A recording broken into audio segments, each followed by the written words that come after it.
Hi guys. आज बहुत दिनों बाद वीडियो बना रहा हूँ। बहुत बहुत समय बाद वीडियो बना रहा हूँ। बीच में एक्चुअली एक वीडियो बनाया था आप लोगों के लिए, बट वो समहाउ डिलीट हो गया कुछ गलती से। वो नॉर्मल आपके क्वेश्चंस थे, उस पे था। फिर सोचा कि फुर्सत से जब समय मिलेगा तब आप लोगों के लिए वीडियो बनाऊंगा। अभी दो चार क्वेश्चंस आप लोग के आए थे, मुझे लगता है कि उनको आंसर करना बहुत ज़रूरी है, तो उसके रिगार्डिंग ये वीडियो बना रहे हैं। जैसे पहला क्वेश्चन तो ये था कि नए बैच कब से स्टार्ट होंगे। तो हमारे जो नए बैच हैं, मैं 1 जनवरी से स्टार्ट कर दूंगा मोस्ट प्रोबेबली। ठीक है, नया बैच जो है, एक नया बैच बायोलॉजी का 1 जनवरी से स्टार्ट कर दूंगा मैं। तो जिन लोगों को सीरियसली तैयारी करनी है, तो वो ये पूरा दिसंबर है आपके पास, तो उसमें आप हमसे कांटेक्ट करिए 6396007220 पे, और उस पर रजिस्ट्रेशन कराइए। ठीक है, क्योंकि फिर बाद में आप लोग जब आते हैं, जुड़ते हैं, तो फिर आप लोगों को ना वो ट्यूनिंग आप लोग की थोड़ी सी खो जाती है, तो एडजस्ट करने में ही कम से कम 8-10 दिन लग जाते हैं। तो शुरू से पहली क्लास से ही ट्यून होकर चलिए, बहुत अच्छा रहेगा। आज मैंने लास्ट टॉपिक पढ़ाया था स्पेक्ट्रोस्कोपी पे, न्यूक्लियर मैग्नेटिक रेजोनेंस के बारे में थोड़ा सा बताया था। तो इसी के साथ लगभग एक बैच में ऑर्गेनिक केमिस्ट्री आज कंप्लीट कराई, केमिस्ट्री के बैच में।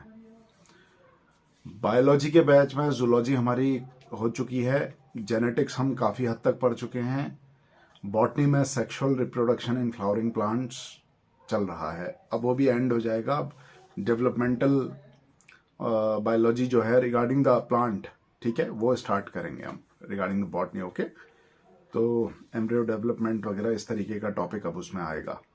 तो हम बहुत स्मूथ, हमारी क्लासेस चल रही हैं, बहुत अच्छा चल रहा है और मज़ा आ रहा है एक्चुअली पढ़ने में और पढ़ाने में। क्वेश्चंस इतने आ रहे हैं, जैसे ही मैंने न्यूक्लियर मैग्नेटिक रेजोनेंस पढ़ा है, स्पेक्ट्रोस्कोपी पढ़ाई, भरमार क्वेश्चंस की आई मेरे पास। कोई छुटपुट क्वेश्चन पूछ रहा है, कोई कुछ, क्योंकि प्रीवियस ईयर के जो आप पेपर्स देखेंगे उसमें बहुत सारे क्वेश्चंस हैं। ठीक है, तो इसलिए बहुत अच्छे से पढ़िए, और आशा करता हूँ कि आप लोग की पढ़ाई अच्छी हो ही रही, चल रही होगी। और बस यही था। और फीस के रिगार्डिंग आप लोगों को ये बताना चाहते हैं कि हम, देखिए, अगर आपको पुराने बैच में जोड़ना है जो प्रेजेंटली है, तो इसमें तो आपको फीस जो है वो एक साथ पूरे सिलेबस की देनी होगी। ठीक है, और अगर आप नए बैच में अगर हमसे जुड़ेंगे 1 तारीख से, 1 जनवरी से, तो आपका हम फीस मंथली कर देंगे, वहां पर से मंथली करेंगे। ठीक है, तो ये हम लोगों ने थोड़ा सा एक रूल बना दिया है कि नए बैच में शुरुआत में जो जुड़ गए बच्चे, उनकी फीस मंथली रहेगी, मंथली बेसिस पे रहेगी, और जो बाद में जुड़ते हैं तो उनको पूरे सिलेबस की एक साथ फीस देनी होगी। ये थोड़ा सा हम करते हैं। इस बीच हमारे पास काफ़ी एडमिशन हुए हैं, लोग बहुत सीरियसली तैयारी कर रहे हैं। जो हमारे पास एडमिशन हुए हैं वो पुराने बैचेस में ही हुए हैं। नए बैच में अभी हमारे पास कुछ ऐसा वो है नहीं एडमिशन का। इंक्वायरी, जो इंक्वायरी हैं वो हमने नोट की हुई हैं, अभी उसमें काफ़ी जगह है। फ्री सीट्स जिनको चाहिए वो भी हमसे संपर्क करिए 1 जनवरी 2025। ठीक है, तो नया वर्ष आप लोगों के लिए ढेर सारी खुशियां, ढेर सारी उम्मीद लेके आ रहा है, तो जब मौके आते हैं उनको ग्रैब करिए। ठीक है, अच्छा, एक मेरा ही स्टूडेंट है, उसने मुझसे एक सवाल पूछा है। वो चाहता तो मुझसे क्लास में भी पूछ सकता था ऑनलाइन, लेकिन उसने मुझसे कहा है कि सर आप इस बात का यूट्यूब पे जवाब दीजिएगा। उसने मुझसे पूछा है कि सर, विकास दिव्य कीर्ति सर के बारे में आपकी क्या राय है। देखिए, विकास दिव्य कीर्ति जो हैं, आईएएस सिविल सर्विसेज की कोचिंग कराते हैं, राइट, उनके अपने इंस्टीट्यूट्स हैं और वो बहुत सालों से करा रहे हैं, बहुत समय से वो एक्टिव हैं इस फील्ड में। तो ये तो उनका प्रोफेशन रहा, बट मैं उनके बारे में ये कहना चाहूँगा कि बहुत सारे बच्चे उनसे पढ़ के आज की डेट में सिविल सर्विसेज से जुड़े हैं और पीसीएस सर्विसेज से जुड़े हैं, या अदर जो भी सरकारी नौकरियां होती हैं उनमें वो लगे हैं, उनसे पढ़ के, उनसे पढ़ाई करके। तो इस नाते उनका बहुत सम्मान है समाज में। नौकरी लगना ही एक विषय नहीं है। नौकरी लगने के साथ साथ जैसे ही आप किसी जॉब में आते हैं, ठीक है, तो आपके साथ आपकी आने वाली पीढ़ियां, उनका भविष्य सुधर जाता है। तो ये तो मानी हुई बात है। इंडिया में मैं बता रहा हूँ, विशेषकर इंडिया में।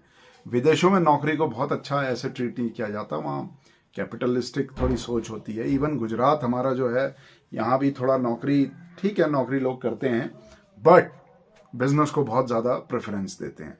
बट इंडिया में क्योंकि नौकरी का थोड़ा बोलबाला है, स्पेशली सरकारी नौकरी का, तो विकास दिव्य कीर्ति का इस नाते समाज के में बहुत बड़ा योगदान है। पर उनकी 90% बातों से मैं मतलब अलाइनमेंट नहीं करता हूँ उनके साथ। उनकी जो भी बातें होती हैं, जो भी वीडियो देखता हूँ, वो मुझे बकवास ज़्यादा लगता है और काम का थोड़ा कम लगता है। जो वो सब्जेक्ट के लिए पढ़ा रहे हैं उसकी बात नहीं कर रहा हूँ। सब्जेक्ट वाइज तो उनके पास अपने सब्जेक्ट का ज्ञान है ही, तभी तो बच्चे इतने बन रहे हैं। पर वो जो एक्स्ट्रा पार्ट इधर उधर की बातें करते हैं, तो वो मुझे 90% रबिश टोटल बातें लगती हैं। अच्छा, बहुत से लोग अभी नाराज हो जाएंगे, बहुत से लोग कहेंगे कि तुम कौन होते हो भाई, तुम्हारी क्या हैसियत है, तुम तो उनके बाल के बराबर भी नहीं हो। नहीं, ऐसा नहीं है। हमने भी अपना जीवन पढ़ाई को दिया है। तो मैं उनसे क्यों इतने ओपिनियन में डिफरेंसेस रखता हूँ? मेरे पास बहुत सारे इंस्टेंसेस हैं। एक छोटा सा इंसिडेंस आपको बता देता हूँ, छोटी सी, विकास दिव्य कीर्ति के बारे में, ठीक है। एक बार उनके मैं वीडियो देख रहा था, उसमें रामायण वगैरह का जिक्र उन्होंने किया, रामायण या महाभारत का, और उन्होंने बड़ा उस सीरियल का या रामायण का बड़ा मजाक उड़ाया। बड़ा अट्ठास उड़ाते हुए उन्होंने बोला कि यार देखो, क्लीन शेव किया हुआ राम, क्लीन शेव किया हुआ रावण, क्लीन शेव किया हुए या पांडव, कुछ भी, मतलब रिलेवेंट ये है कि रामायण है तो राम के बारे में बात की थी या किसी के बारे में बात की थी, और महाभारत है तो उसी के पात्र के विषय में उन्होंने ये बात की थी। जो मुद्दे की बात है वो ये है कि उन्होंने कहा कि क्लीन शेव किए हुए उस जमाने में कैसे हो सकता है कोई, राइट?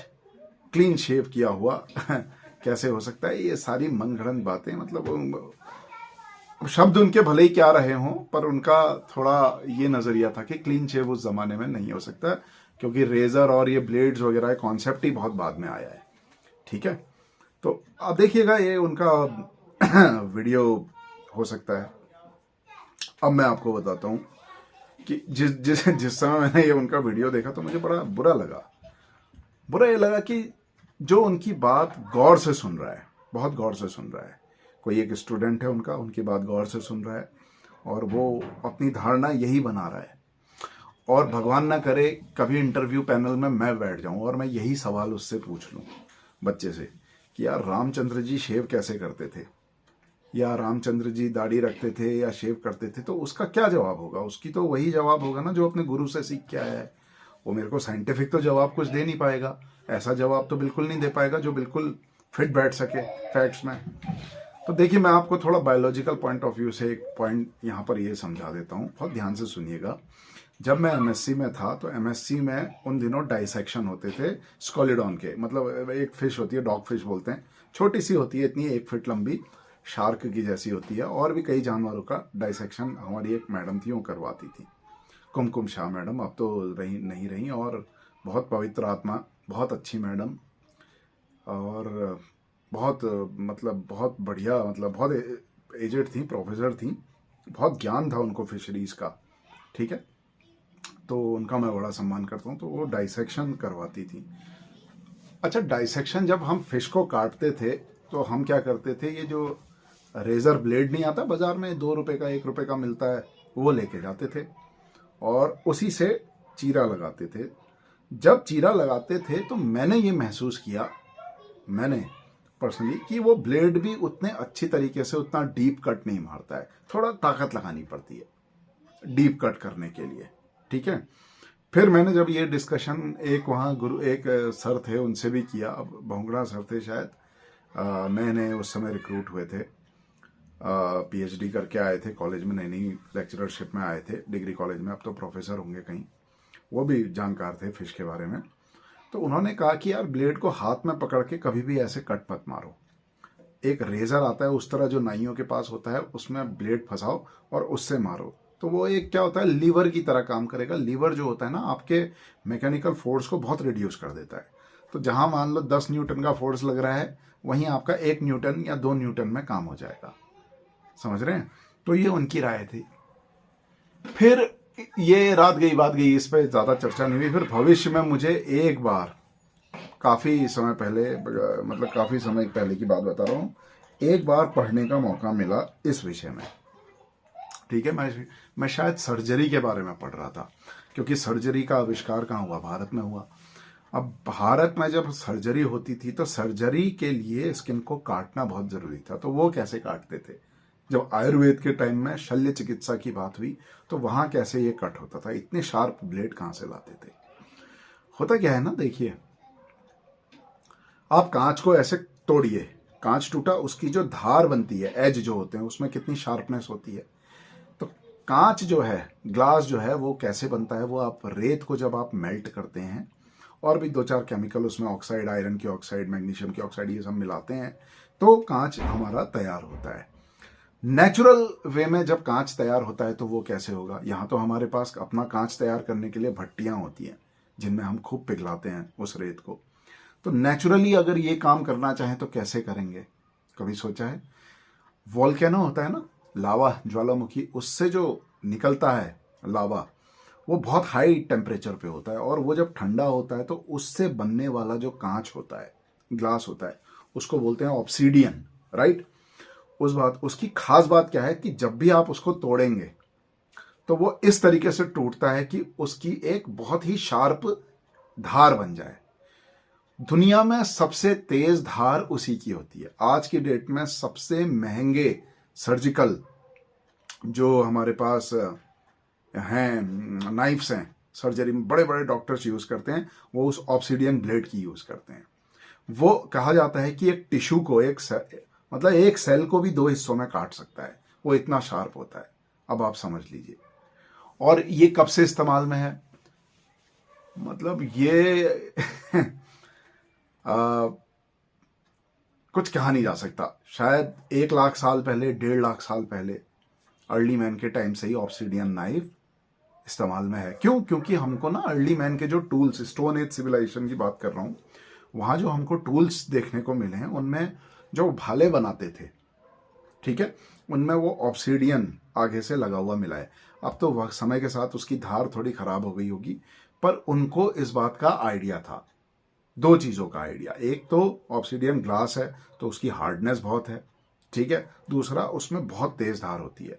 शंख नहीं होता आपके पास? शंख को कभी तोड़िएगा आप, जो शेल होते हैं, ये सी शेल, ये भी जब टूटते हैं तो बहुत तेज धार के साथ टूटते हैं। ऐसे ही जो ऑब्सीडियन होता है, जो नेचुरल पत्थर हमको मिलता है कांच का जैसा, वो जब भी तोड़ेंगे आप, पत्थर से तोड़ते रहिए, मतलब उसकी चिप निकालते रहिए, पतले पतले, ठीक है, पत्थर निकालते रहिए, तो वो इतनी तेज धार के निकलते हैं कि उससे आप कुछ भी कट कर सकते हैं। तो क्या शेविंग के लिए उसका इस्तेमाल नहीं करते होंगे पुराने जमाने में? उसका इस्तेमाल वो लोग मांस काटने के लिए करते थे। मांस, जब खाल निकालते थे जानवर की, तो उस खाल में से बाल निकालते थे ताकि खाल को पहन सकें, तो वो ऑब्सीडियन उसी का इस्तेमाल करते थे। तो विकास दिव्य कीर्ति की बात से इसीलिए मैं यहाँ पर डिसएग्री होता हूँ। अगर नॉलेज होती तो वो शायद ये बात जरूर बताते। वो कहते कि भाई उस जमाने में देखो, आपने यहाँ पात्रों को देखा, रामायण और महाभारत के क्लीन शेव किए हुए थे, हो सकता है कि ये रहा हो, ना कि उस बात को मजाकिया तौर पे कंप्लीटली डिनाई करते। तो ये मेरा अपना मानना है। और ऐसे एक नहीं, 1000 बातें हैं, हर बात। तो इसीलिए डॉक्टर विकास दिव्य कीर्ति का समाज में बहुत बड़ा रुतबा है, बहुत बड़ा नाम है, पर मैं उनकी मोस्ट ऑफ द बातों से डिसएग्री करता हूँ। मुझे मज़ा नहीं आता। या तो वैज्ञानिक स्तर पे हमसे वो चर्चा करें ना, तर्क वाली बात पे, तब तो मज़ा आए। तो ये मेरा अपना वर्जन है। तो मैं जब एवोल्यूशन, ह्यूमन एवोल्यूशन कभी पढ़ाऊंगा अभी, तो मैं तो बहुत सारी चीज़ें, ढेर सारी चीज़ें पढ़ाऊंगा, ठीक है। उसमें इस बात का भी जिक्र करूंगा जो आज पहले मैंने आपसे कर दिया है। वैसे ये एक्स्ट्रा नॉलेज है। अब कोई ज़रूरी थोड़ा है कि विकास सर का पढ़ा हुआ बच्चा ही आईएएस बनेगा। आप लोग भी तो बन सकते हैं आईएएस, आप लोग अपने दम पे बन सकते हैं। कितने इस दुनिया में ऐसे आईएएस हैं जो अपने दम पे बने हैं, तो आप लोग भी बन सकते हैं। तो अगर हमारा वीडियो आप देख रहे हैं और ये ऑब्सीडियन नाइफ जिसकी मैं बात कर रहा हूँ, इसको आप गूगल पे थोड़ा सर्च करिएगा प्लीज़, मेरी बात पे भी भरोसा मत करिएगा, गूगल पे सर्च करिए, अपनी एक धारणा बनाइए कि शायद ऐसा हो सकता है। अपने हाइपोथेसिस बनाने की कोशिश करिए, और हाइपोथेसिस आपके ऐसे होने चाहिए जो वो फिट बैठे। ऐसे मनगढ़ंत बातें करने से काम नहीं चलता, ठीक है? तो बातें ऐसी हों जिनके पीछे सॉलिड बैकिंग हो। तो उनका ये तर्क था कि उस टाइम पे इतने शार्प रेजर नहीं थे, कैसे दाढ़ी बनती होगी। तो हमारा तर्क ये है कि ऑब्सिडियन नाइफ इतने, अरे भाई रामायण महाभारत तो 5 या 7 हजार साल पहले की बातें हैं। मैं तो कह रहा हूँ 1 लाख साल पहले, 1.5 लाख साल पहले की बात बता रहा हूँ, अर्ली मैन टाइम की। तब से ऑब्सिडियन नाइफ है। तो विगत 200 सालों में हम टेक्नोलॉजिकली इतनी एडवांसमेंट कर चुके हैं। इंसान 200 साल पहले क्या था और अब क्या है? तो 1.5 लाख साल पहले इंसान जब धीरे धीरे सीख रहा था, तो क्या उसने शेव करना नहीं सीखा होगा? जो दूसरों की खाल से बाल उतार रहा था उस ऑब्सिडियन नाइफ से, पत्थर से, तो क्या वो अपनी खाल से कभी उसने कोशिश नहीं की होगी बाल उतारने की? तो ना, ये थोड़ा सा मेरा पॉइंट ऑफ व्यू था। तो आई थिंक आपको ये पॉइंट ऑफ व्यू पसंद आए या ना आए, आप डिसएग्री कर सकते हैं, बिल्कुल कर सकते हैं। आपका अपना एक मत होगा, अपनी एक सोच होगी, अपने एक विचार होंगे, और मैं उन विचारों का बहुत सम्मान करता हूँ। लेकिन किसी के ऊपर थोपना नहीं चाहिए, किसी का मजाक नहीं उड़ाना चाहिए भाई। उनका मजाकिया तौर पे तो आप कभी भी कोई इस तरीके की बातें ना करें जिससे किसी की नॉलेज सीरियसली इम्पैक्ट हो सकती है। अब जो बच्चे उनकी बात सुन रहे थे वो कभी इंटरव्यू में बैठें, और उनके साथ अगर हम बैठ जाएं इंटरव्यू में, मान लो भगवान, अब कभी किसी पैनल में हमें बैठा दिया जाए और हमसे कहा जाए कि आप डिस्कस करिए, साइंस डिस्कस करिए, तो कई सारी चीज़ें ऐसी होंगी जिसमें हमारा टोटल डिसएग्रीमेंट हो जाएगा बच्चों के साथ, ठीक है? लेकिन वहीं कुछ बच्चे ऐसे आएंगे जो बहुत लॉजिकल बात करेंगे, तो उनसे भी हमको शिक्षा लेने की ज़रूरत है। हम भी सीखते हैं। आपको लग रहा होगा कि टीचर कभी नहीं सीखता, टीचर हर दिन सीखता है। मैं रोज़ सीखता हूँ, हर दिन कुछ ना कुछ नया सीखता हूँ, हर दिन, ठीक है? कभी कोई क्वेश्चन इस तरीके का आ जाता है जो पहले मैंने कभी नहीं सुना होता है, तो क्वेश्चन कभी आता है तो हम उसका आंसर खोजते हैं, आंसर देते हैं, पढ़ाते हैं। और कभी कोई आंसर ऐसे आते, मोस्ट ऑफ द आंसर अब तो ऐसे आते हैं कि जो हमने पढ़े ही हैं। तो इस बात में दम नहीं भरना चाहिए कि मुझे सब आता है, और जिसको इस बात का दम हो जाता है मेरे को सब आता है, वो तो फिर दूसरी चीज़ों को थोड़ा सा लाइटली लेता है, मजाकिया तौर पे लेता है। तो ये तो मेरा उन पे पॉइंट ऑफ व्यू था। अब आई होप आपको पता नहीं कैसा लगा होगा, और अपनी राय आप बना सकते हैं, कुछ भी, हमारे बारे में भी बनाइए, सबके बारे में बनाइए। आप एक जीवित ह्यूमन बीइंग हैं। ह्यूमन बीइंग की खास बात ये होती है, ह्यूमंस की खासकर, कि हमारा ब्रेन ना कॉन्स्टेंटली चलता रहता है। हमको बोध है अपनी एग्जिस्टेंस का। बाकी किसी जानवर को बोध है या नहीं है, इस बारे में मुझे थोड़ा सा डाउट है, सीरियस डाउट्स है। एक शेर को पता है कि वो शेर है, एक चींटी को पता है कि वो चींटी है, उसको चींटी बोलते हैं। शायद हो, बिल्कुल हो। सपोर्ट में, क्योंकि रिप्रोडक्शन एक ऐसी प्रोसेस है जिसमें रिप्रोडक्शन में क्या होता है, जानवर अपनी ही स्पीशीज के साथ क्या करता है, रिप्रोडक्शन करता है। तो वो अपनी स्पीशीज को कैसे पहचान लेता है कि दूसरा भी शेर है या शेरनी है, ठीक है? रिप्रोडक्शन में जब बोध होगा उसको खुद के होने का, तभी तो दूसरे के होने का भी बोध होगा। कैसे उसको पता चलता है कि ये शिकार है, इसको खाना है, इसको नहीं खाना है? तो यहाँ पर थोड़ा सा सीरियसली मुझे ना डाउट सा है कुछ बातों में, कि सिर्फ ह्यूमंस के पास ये बुद्धि है, बाकी किसी के पास नहीं है।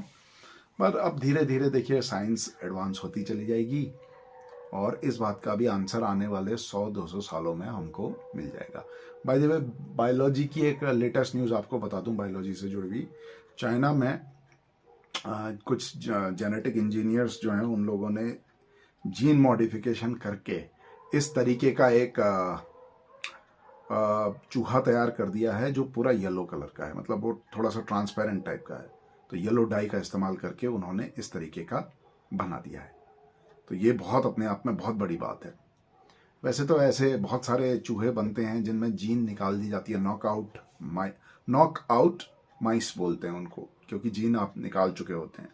तो उसका क्या इफेक्ट होता है उन पे, ये सब स्टडी होती रहती है। हम जेनेटिक्स जब हम पढ़ाएंगे जेनेटिक्स क्लास में, वहाँ पर ये सब डिस्कस करेंगे।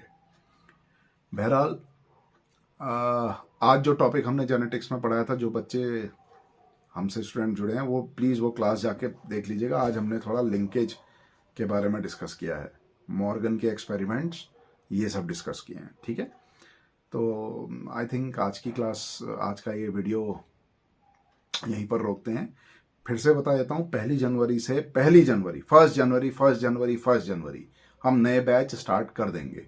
ठीक है, तो आप लोग फटाफट जुड़िए, बायोलॉजी पढ़ना शुरू तो करिए। बस आप आंखें बंद करके आइए, जुड़िए, बैठिए और शुरू करिए। ये मत सोचिए कि कब क्या होगा। एक बार जब आपका सब्जेक्ट मजबूत हो जाएगा, उसके बाद फिर आपको ना कॉन्फिडेंस एक अलग ही लेवल पे होगा। ठीक है, तो 6396007220 इस नंबर पे आप हमें व्हाट्सएप करिए, और कॉल भी कर सकते हैं, but call most of the time नहीं उठा पाते हैं किसी वजह से, कभी क्लास में होते हैं, कभी कहाँ बिजी होते हैं, बट आप व्हाट्सएप कर सकते हैं। राइट, चलिए, थैंक यू।